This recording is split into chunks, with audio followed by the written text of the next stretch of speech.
Hello good morning students. हम कर रहे हैं फर्स्ट चैप्टर हमारा सेट का।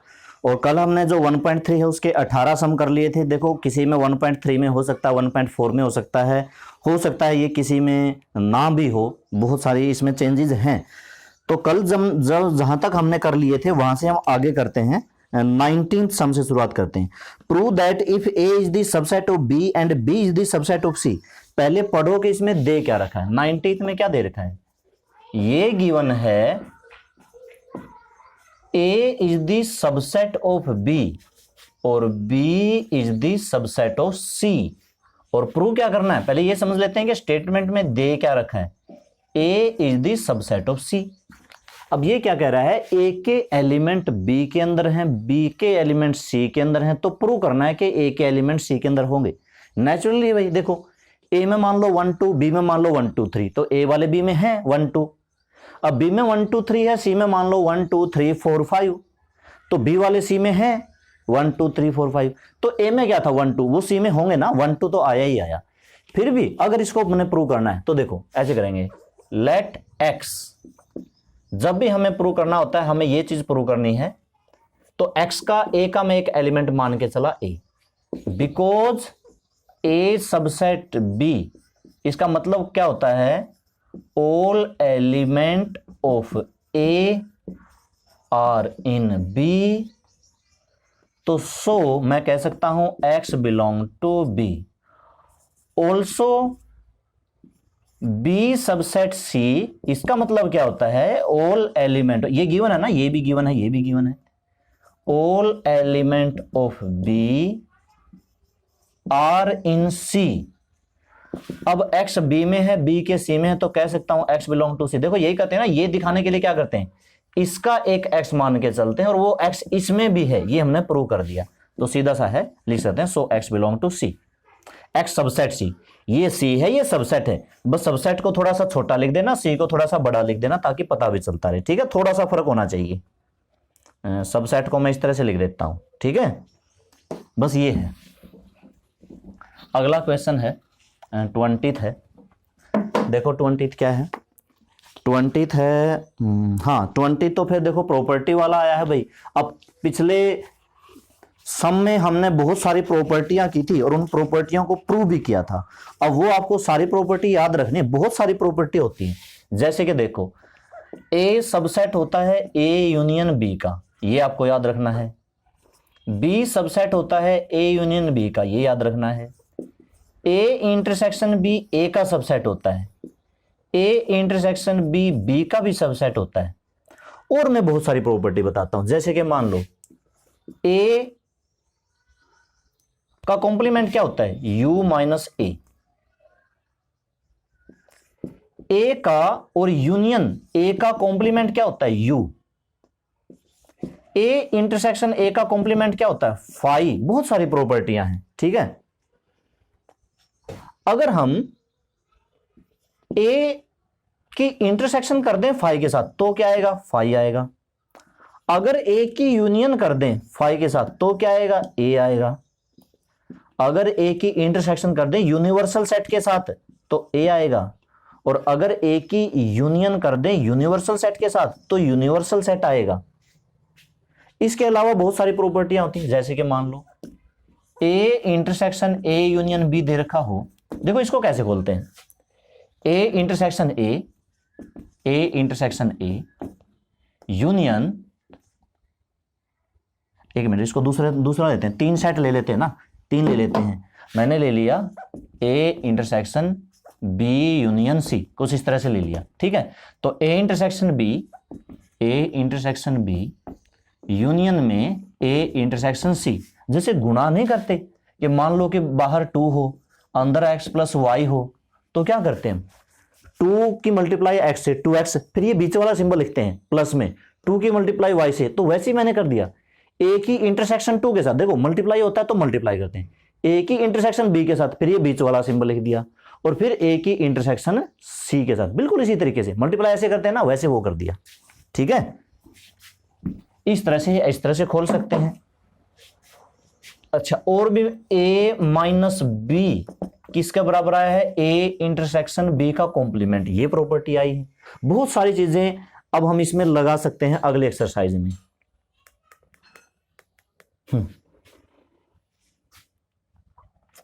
सोचने वाली बात होती है। कोई ए अगर ये कैसे होता है, किस तरह से प्रूव होता है, तो आप ए कोई भी सेट लेके चलो, 1 2 3 4 मान लो, और अपने आप तुम्हें पता चल जाएगा भाई हाँ ये जो लिख रखी है ये सही बातें लिख रखी हैं। तो इनका यूज करके अब हमें अगले सम करने हैं।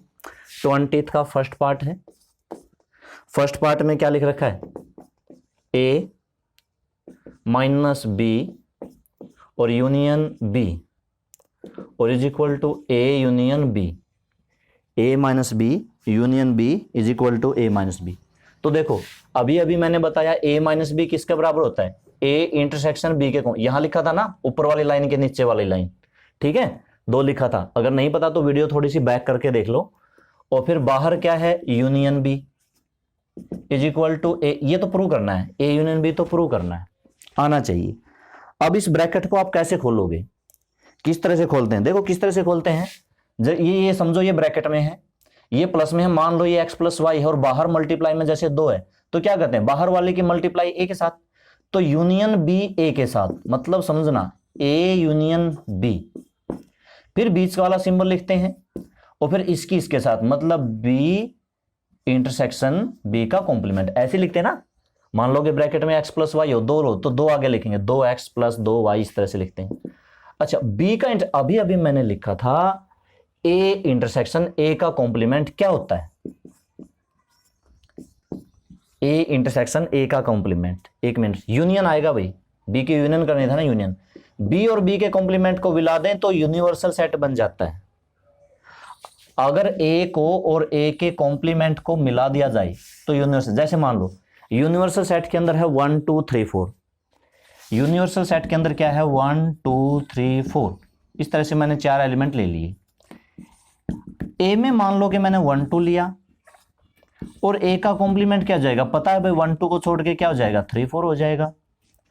ए और ए कॉम्प्लीमेंट का यूनियन अगर करोगे, ए का और ए का मतलब 1 2 3 4, यूनियन का मतलब सारे लिख दो 1 2 3 4, तो क्या बन गया, यू नहीं बन गया, तो इसको मैं सीधा यू लिख सकता हूं, ठीक है, चाहे ए हो चाहे बी हो, कुछ भी हो। अब यूनिवर्सल सेट की देखो, यूनिवर्सल सेट सबसे बड़ा सेट होता है, इसकी अगर मैं इंटरसेक्शन ए के साथ करूंगा तो ए वाले एलिमेंट आएंगे, सीधी सी बात है। मतलब मैं कह सकता हूं A intersection U is equal to A आएगा। अगर मैं ए का कॉम्प्लीमेंट के साथ करूंगा तो ए का कॉम्प्लीमेंट आएगा, बी के साथ करूंगा तो बी का आएगा। यहां पे यूनिवर्सल सेट की इंटरसेक्शन इसके साथ कर रखी है तो वापस यही आ जाएगा, हो गया ना प्रूफ। अब ये मैंने उस तरीके से नहीं किया कि let X is equal to, ये एक दूसरा तरीका है, कल वाले सम से दूसरा तरीका है, ठीक है। यहां पर आप इनकी वैल्यू पुट करके रख सकते हो, वरना तो देखो कल का तरीका क्या था, x इसका मान के चलो इसका दिखाओ, x इसका मान के चलो इसका दिखाओ, वो एक लंबा तरीका है। लेकिन या तो आप इस तरीके से कर सकते हो या उस तरीके से कर सकते हो, दोनों तरीके से आप कर सकते हो। तो ये कल, क्योंकि कल मैंने एक अलग तरीका समझाना था इसलिए मैंने नहीं समझाया पिछली वीडियो में, लेकिन इस वीडियो में आप देखो ये भी तरीका है, इससे बहुत छोटा होता है। अगर आपको डायरेक्ट फार्मूले लगा दो, फार्मूले ही कह सकते हो, प्रॉपर्टियां। और देखो आगे देखो, सेकंड पार्ट देखो क्या कह रखा है, A minus B intersection B. Second part में क्या कह रखा है, A minus B intersection B is equal to phi आना चाहिए। तो देखो ए माइनस बी किसके बराबर होता है, ए इंटरसेक्शन बी का कॉम्प्लीमेंट और इंटरसेक्शन बी, ठीक है, ए इंटरसेक्शन बी का कॉम्प्लीमेंट और इंटरसेक्शन बी। उसके बाद दोनों जगह इंटरसेक्शन इंटरसेक्शन है, कहने का मतलब जब x into Y into Z हो तो चाहे y इंटू जेड लिखो या x इंटू वाई, यहां ब्रैकेट लगाओ, इंटू जेड लिखो, क्या फर्क पड़ता है, मल्टीप्लाई तो बराबर होती है ना। तो मैं लिख सकता हूं a इंटरसेक्शन b का कॉम्प्लीमेंट इंटरसेक्शन b, यहां पर ब्रैकेट लगा सकते हैं। जब दोनों सेम सिंबल हो तब की बात है, इंटरसेक्शन इंटरसेक्शन, यूनियन यूनियन। ऐसा नहीं कि x इंटू में y प्लस जेड हो तो इसको x into Y plus Z लिख दिया तो तरीका गलत हो जाएगा। लेकिन अगर मान लो यहां भी प्लस है फिर लिख सकते हैं, कोई बात नहीं है। और b का इंटरसेक्शन कॉम्प्लीमेंट का, और b का देखो, b में होता है 1 2, b के कॉम्प्लीमेंट में होता है 3 4, कुछ नहीं होता भाई, इसमें फाई आता है, फाई का किसी के साथ कॉमन लेंगे तो फाई आएगा, हो गया आंसर, ठीक है। यहां पर मैं थोड़ा सा सोच के करना है, b का कॉम्प्लीमेंट और b में कुछ कॉमन होता है, नहीं कुछ कॉमन नहीं होता, फाई। अब फाई में तो कुछ एलिमेंट होता ही नहीं, तो उसके साथ कॉमन क्या निकालोगे, फाई का फाई रह जाएगा। कॉमन तो फाई में कुछ एलिमेंट होता ही नहीं, ये सोच के इस तरह से करना। देखो कितने छोटे संबंध हैं इस तरीके से, अगर आप इस तरीके से करोगे तो। और लेते हैं थर्ड कर लेना, इसी तरह का है, ए माइनस बी इंटरसेक्शन है, इसी तरह का है। और फोर्थ पार्ट लेते हैं। फोर्थ पार्ट में क्या लिख रखा है, A minus B union B is equal to A. अच्छा, if and only if, if and only if, कल बताया था ना इफ एंड ओनली इफ का क्या मतलब होता है, क्या मतलब होता है इफ एंड ओनली इफ का, कि इसको गिवन लेके इसको प्रूव करो और इसको गिवन लेके इसको प्रूव करो। तो पहले तो हम गिवन ये वाली चीज ले लेते हैं। गिवन मैंने मान लिया कि a minus B union B is equal to A. अब वो प्रूव करना है कि b सबसेट है a का, वो प्रूव करना है। किस तरीके से प्रूव करोगे, आप इसको सोल्व करो। a माइनस बी की, बार बार a की प्रॉपर्टी तीसरी बार लग रही है मेरे ख्याल से, union b is equal to A, ये पूरा गिवन है इज इक्वल टू ए। खोलो भाई, यहां पे इंटरसेक्शन, यहां पे यूनियन। अब ब्रैकेट तो वो तो कर नहीं सकता, एक एक करके करनी है। A union B, A union B intersection B का complement union B is equal to A. मैं अभी बता देता हूं कैसे किया। जैसे ब्रैकेट में हो x प्लस वाई, इंटू में बाहर हो 2, तो हम x की मल्टीप्लाई करेंगे 2 के साथ, 2x मल्टीप्लाई क्यों करेंगे, क्योंकि यहां मल्टीप्लाई का सिंबल है, इसलिए a यूनियन b इंटरसेक्शन, फिर हम ये वाला निशान लगाएंगे, फिर 2 की मल्टीप्लाई करेंगे y के साथ। क्यों, क्योंकि यहां पर मल्टीप्लाई है, तो बाहर वाला सिंबल लेना होता है। उसी हिसाब से मैंने ये लिखा है, a union b intersection b के कॉम्प्लीमेंट और b को अगर मिला दें तो पूरा यूनिवर्सल सेट बनता है। अभी b में मान लो 1 2, b के कॉम्प्लीमेंट में 3 4, तो 1 2 3 4 यूनिवर्सल सेट बना। अब यूनिवर्सल के साथ इंटरसेक्शन, देखो यूनिवर्सल सेट के साथ a का कॉमन लोगे तो a आ जाएगा, मतलब ये a यूनियन b ही आना है इज इक्वल टू a। अब सोचना ये है a union b is equal to a कब हो सकता है, कब हो सकता है कि जब a की b के साथ यूनियन वापस a आए, कब हो सकता है। मान लो कि b मैंने a मैंने क्या ले लिया 1 2 3 4, अब b में क्या लूं कि a यूनियन b वापस a आ जाए, a के एलिमेंट आने चाहिए, मतलब 1 2 3 4 ही आना चाहिए। कब हो सकता है, अगर मैंने b इससे बड़ा ले लिया, इन 4 एलिमेंट से बाहर ले लिया 5, कभी भी ये नहीं बन पाएगा। तो b के अंदर या तो मैं 1 लिख दूं, ठीक, तो भी आ जाएगा। अगर मैं खाली 1 लिख दूं तो भी आ जाएगा, 1 2 लिख दूं तो भी आ जाएगा, 2 3 लिख दूं तो भी आ जाएगा। कहने का मतलब b के एलिमेंट a में होने चाहिए, ये जरूरी कंडीशन है, मतलब b सबसेट a होना चाहिए। तो यहां से सीधा सा मैं लिख सकता हूं, सो b सबसेट a, इस तरह से करना है भाई। सो b सबसेट a, समझ गए। अब इसका दूसरा पार्ट, अभी ये पूरा नहीं हुआ है, कन्वर्स पार्ट भी है इसका, कन्वर्सली, जो कि दूसरा पार्ट हम करते हैं कन्वर्सली। कन्वर्सली में ये गिवन लेके चलेंगे कि b जो है सबसेट है a का, और ये प्रूव करेंगे। So now a minus B union b is equal to a, ये दिखाना है कि ये a के बराबर है। आप a चाहे मत लिखो और लिख दो, कोई फर्क नहीं पड़ता। इसको खोलो, a इंटरसेक्शन b का कॉम्प्लीमेंट, यानी कि इसी तरीके से चलेंगे ना, कोई ज्यादा फर्क नहीं है। फिर से a union b intersection b का कॉम्प्लीमेंट यूनियन b, बिल्कुल वही। आपको लग रहा होगा कि मैं वही कर रहा हूं, बिल्कुल करो वही रहा हूं, बस आप थोड़ा सा समझना। a यूनियन b इंटरसेक्शन, ये क्या हो जाएगा, universal set is equal to a, ठीक है। अभी समझते जाना, a यूनियन b की इंटरसेक्शन u के साथ क्या लिखा था, a यूनियन b लिखा था इज इक्वल टू a। तो वहां से हमने रिजल्ट ये निकाला था कि a यूनियन b में 20 a का सबसेट होगा, तभी ये पॉसिबल है, तभी ये पॉसिबल है। अब हमारे पास हमें ये नहीं बताना, बल्कि b a का सबसेट दे रखा है। मेरी बात समझो, अगर b के एलिमेंट a के अंदर हैं, ए मान लो 1 2 3 4, बी मान लो 1 2, उनका यूनियन करोगे तो वापस ए आ जाएगा, ए इज इक्वल टू ए। क्यों? क्योंकि बी के एलिमेंट ए के अंदर हैं, तो इसकी वैल्यू भी क्या आ जाएगी, ए आ जाएगी। मतलब इसमें सिर्फ लास्ट स्टेप में फर्क है ना, लास्ट स्टेप में बस, बाकी कन्वर्सली भी वही है, ये भी वही है। ठीक है,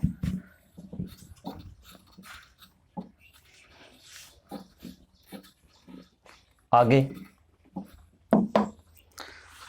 ये था, कौन सा सम था, 20th सम था। आगे 21 लेते हैं। 21 है, फर्स्ट पार्ट हमें शो करना है। फर्स्ट पार्ट है P A union P B और subset P A union B. पहले तो मैं आपको पी ए बता देता हूं किस तरह से लिखते हैं। जैसे कि मान लो ए के अंदर हमारे पास सेट हैं 1 2 3 और 4, तो पी ए में क्या होगा, पी ए में देखो, पी ए में सबसे पहले फाइल लिखते हैं जिसको हम पावर सेट कहते हैं, जिसको हम ऑल सबसेट कहते हैं। अगर आपने पिछली सारी वीडियो देख रखी हैं तो पावर सेट या ऑल सबसेट कैसे लिखते हैं, फाइल लिखते हैं, फिर लगाते हैं 1 के ब्रैकेट, फिर लगाते हैं 2 के ब्रैकेट, फिर लगाते हैं 3 के ब्रैकेट, क्योंकि हमने क्या बनाने हैं, सबसेट। मतलब 1 इसके अंदर है तो ये इसका सबसेट है, 2 इसके अंदर है तो 2 इसका सबसेट है, 3 इसके अंदर है तो 3 इसका सबसेट है, 4 भी हो सकता है। इस तरीके से मैं 1 2 भी लिख सकता हूं, 3 एलिमेंट भी लिख सकता हूं, जैसे कि मैंने 2 3 4 लिख दिया। 2 कोई भी हो सकते हैं, जैसे कि मैंने 2 3 ले दिया। तो कहने का मतलब पावर सेट में बहुत सारे सेट होते हैं जो एक ही सबसेट होते हैं। बात समझ रहे हो? पीए में बहुत सारे सेट होते हैं, सारे के सारे एक ही सबसेट होते हैं। तो मेरी बात समझना, यहां पर मैं एलिमेंट अगर मान के चलूंगा x belong to P A union P B, मेरी बात को समझना, ये खुद सेट हैं जो पीए के अंदर हैं। और वो जैसे कि यहां पर ये भी एक सेट है, ये भी एक सेट है, तो जैसे x भी एक सेट होगा जो इसी के अंदर होगा। हालांकि जो x है ए का सबसेट है, तो ध्यान से देना, जो x है वो पीए से तो करता है बिलोंग, और जो x है वो ए का होगा सबसेट, ए से बिलोंग नहीं करेगा भाई, ए का सबसेट होगा। पीए में बहुत सारे सेट होते हैं, सारे के सारे ए के सबसेट होते हैं, तो पीए में सेट होते हैं, पीए के अंदर होते हैं, इसलिए पीए से तो करेंगे बिलोंग। ठीक है, और वो ए का होगा सबसेट। अच्छे से चीजें समझनी पड़ेंगी, ऐसे समझ में नहीं आएगा, वरना तो सारा साफ हो जाएगा भाई। Which implies x belong to P A union, और लगाते हैं x belong to P B. X P A का सबसेट है, मतलब एक्स ए का नहीं, एक्स पीए से बिलोंग करता है, मतलब एक्स ए का सबसेट है, मतलब एक्स बी का भी सबसेट है, ए का भी सबसेट है, बी का भी सबसेट है, तो दोनों का यूनियन का भी सबसेट होगा। यही तो करना होता है हमें, ये पूरा इसका सबसेट दिखाना था। अब देखो विच इंप्लाइज, अगर एक्स ए यूनियन बी का सबसेट है तो एक्स बिलोंग किससे करेगा, इसके पावर सेट से, पावर सेट के अंदर होगा ही होगा, क्योंकि ए यूनियन बी में वो सारे सेट होते हैं जो ए यूनियन बी का सबसेट होगा, तो एक्स इससे बिलोंग करेगा। हो गया ना, एक्स इसका लेके चले, इसका हो गया, तो सो कह सकते हैं P A union P B subset P A union B. बिल्कुल एक एक चीजें मैंने देखो 2 वीडियो बना रखी हैं, एनसीईआरटी वाले चैप्टर की भी, एलिमेंट वाले चैप्टर की। अगर आप वो दोनों देखोगे तो जाके आपको ये समझ में आनी, एक एक डेफिनेशन।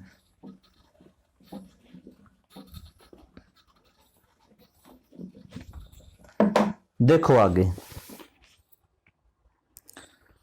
अब ये उल्टा भी कह रहा है कि क्या जरूरी है कि P A union B is equal to subset हो पी ए, ये जरूरी नहीं है। इसके लिए कोई आप एग्जाम्पल दे दो, इसके लिए कोई आप एग्जाम्पल दे दो। इसमें आपको दूसरे पार्ट में मानना पड़ेगा भाई। जैसे कि लेट मान लो कि ए मैंने मान लिया 1 2 मान लिया, और बी मैंने मान लिया 2 3, ये मैंने मान लिया। अगर मुझे बनाना हो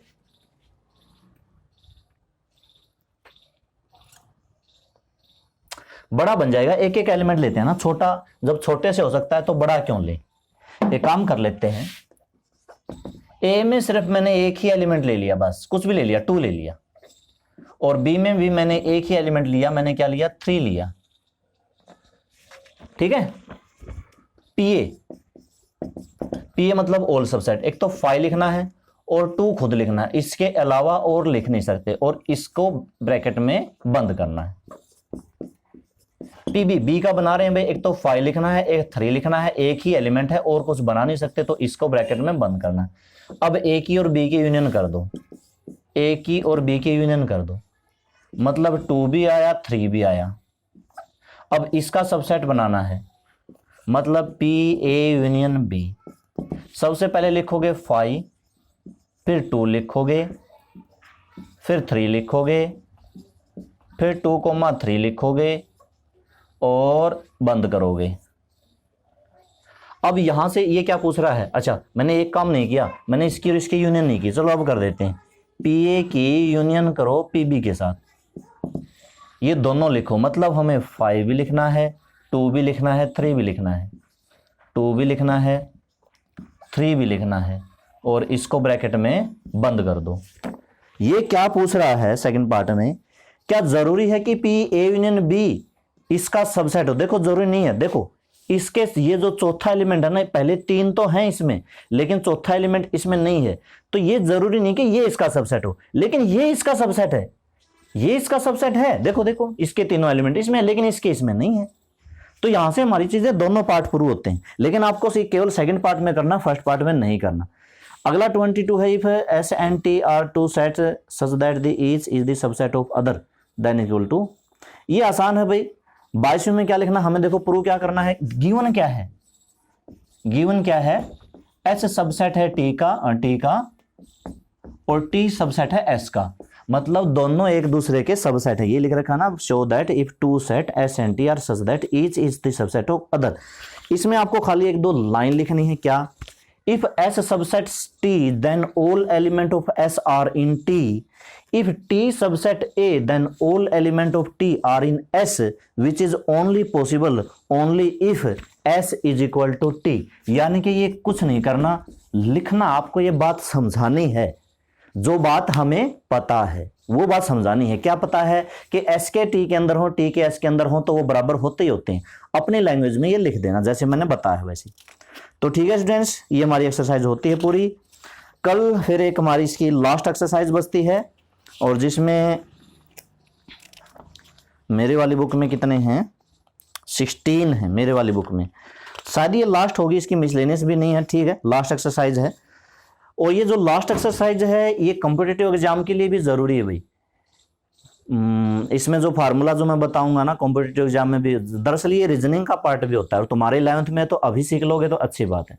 तो ठीक है स्टूडेंट्स, कल फिर हम अगले वीडियो में फिर से मिलते हैं। ओके।